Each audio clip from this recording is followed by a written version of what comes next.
Olá! Hoje a gente vai mergulhar numa história fundamental do nosso país, a dos primeiros operários do Brasil. Vamos entender como a luta deles, mais de 100 anos atrás, tem tudo a ver com os direitos que a gente conhece hoje em dia. É a história de como os trabalhadores das primeiras fábricas brasileiras se uniram para lutar por dignidade. Bom, para começar, olha só essa comparação. De um lado, o que parece normal pra gente. Jornada de 8 horas, férias, poder descansar no fim de semana. Agora, olha o outro lado. A realidade do comecinho do século XX. Jornadas de até 14 horas por dia, sem férias, sem descanso pago. É, um contraste brutal, não é mesmo?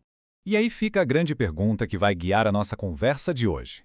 Como que a gente saiu daquela realidade de exploração e chegou nas conquistas que temos?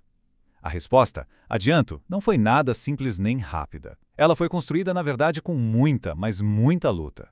Para a gente entender essa história, precisamos voltar um pouco no tempo, lá para o final do século XIX e começo do XX. O Brasil vivia a chamada Primeira República. Era um país basicamente agrário, mas que começava a ver suas cidades, principalmente São Paulo e Rio de Janeiro, se transformando, com chaminés e fábricas surgindo por todo lado. E claro, junto com as fábricas, uma nova classe social acabou nascendo, o operariado urbano. Eram pessoas que saíam do campo ou que vinham de outros países para trabalhar nessas novas indústrias. Elas estavam literalmente mudando a cara das cidades brasileiras. E aqui tem um detalhe que é fundamental para a gente entender o que vem a seguir. Quem era essa nova classe trabalhadora? Uma parte enorme dela era formada por imigrantes europeus, principalmente italianos e espanhóis. E eles não trouxeram só a força de trabalho, não. Trouxeram algo talvez ainda mais transformador.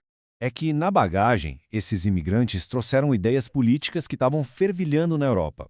Ideias como o anarquismo e o socialismo, que basicamente questionavam a exploração dos trabalhadores e defendiam um mundo com mais justiça, com mais igualdade. Essas ideias foram a grande faísca da organização dos trabalhadores aqui no Brasil. Mas como era, na prática, ser um operário naquela época? Vamos tentar imaginar como era o dia a dia dessa gente. O número que a gente vê aqui, 14, ele é impactante. 14 horas. Pensa só, é quase o dobro da jornada de trabalho de hoje. A vida era, basicamente, ir de casa para a fábrica e da fábrica para casa. E só. E essa frase, apesar de ser uma criação, captura muito bem o sentimento da época. Imagina só o cansaço, a exaustão de passar o dia inteiro num ambiente com um barulho ensurdecedor, muitas vezes sujo, perigoso, vendo a vida passar do lado de fora, pela janela da fábrica. E o problema não era só o tempo. Os salários eram baixíssimos, mal davam para sobreviver. Os ambientes, como eu disse, eram perigosos, sem segurança nenhuma. Acidentes eram comuns. Crianças e mulheres trabalhavam tanto quanto os homens, mas ganhavam ainda menos. E o mais grave, não existia nenhuma lei para proteger essas pessoas. Nenhuma. Bom, diante de um cenário desses, ficar parado não era uma opção. Os trabalhadores começaram a se organizar para lutar. E eles criaram as próprias ferramentas, as próprias armas para essa batalha. O primeiro passo foi a união. Eles criaram sindicatos, associações, lugares para discutir os problemas e planejar o que fazer. Depois, usaram a informação como arma, criando os próprios jornais.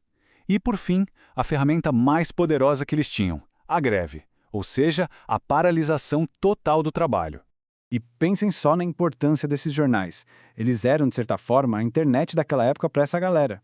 Era por ali que um operário de uma fábrica ficava sabendo o que estava rolando em outra, era por ali que as ideias de socialismo e anarquismo se espalhavam e que um sentimento de união, de pertencimento a uma mesma classe ia sendo construído. E toda essa organização, toda essa conscientização acabou levando a um dos momentos mais marcantes da história do Brasil. Vamos viajar agora para 1917. O ano em que São Paulo, que era o coração industrial do país, simplesmente parou. Tudo começou com os operários de uma indústria de tecidos. Mas o movimento foi crescendo, crescendo, como uma bola de neve. Em pouco tempo, milhares de trabalhadores de outras fábricas se juntaram. O clímax foi a cidade inteira paralisada. As exigências eram bem claras: salários melhores e condições de trabalho mais humanas. Claro que uma mobilização desse tamanho não ia ficar sem resposta. E a reação do governo e dos patrões diz muito sobre aquele período. Vamos ver o que aconteceu em seguida. O confronto era exatamente esse. De um lado, você tinha trabalhadores organizados pedindo direitos básicos. Do outro, um governo que respondia com violência, com a polícia na rua, com a prisão dos líderes e até com a expulsão de imigrantes, que eram vistos como agitadores estrangeiros.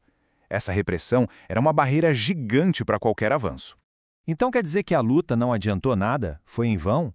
De jeito nenhum. Mesmo com toda a repressão, a greve de 1917 e todo o movimento operário plantaram uma semente muito poderosa. Eles criaram uma consciência de classe, fortaleceram os sindicatos para as lutas que viriam pela frente e, principalmente, mostraram que era sim possível pressionar por mudanças. Isso nos leva de volta lá para o comecinho. Muitos daqueles direitos que a gente viu como a jornada de 8 horas só viraram lei muitos anos depois, principalmente na era Vargas.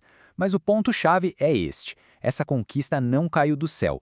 A luta, a pressão, tudo começou aqui, com esses primeiros operários. E para a gente fechar, fica essa reflexão. As leis trabalhistas que hoje parecem tão naturais não foram um presente. Elas foram resultado de muita briga, de muita organização e, muitas vezes, de muita repressão. Pensar nisso ajuda a gente a valorizar essas conquistas e a entender que a história dos direitos é uma história de mobilização que nunca para.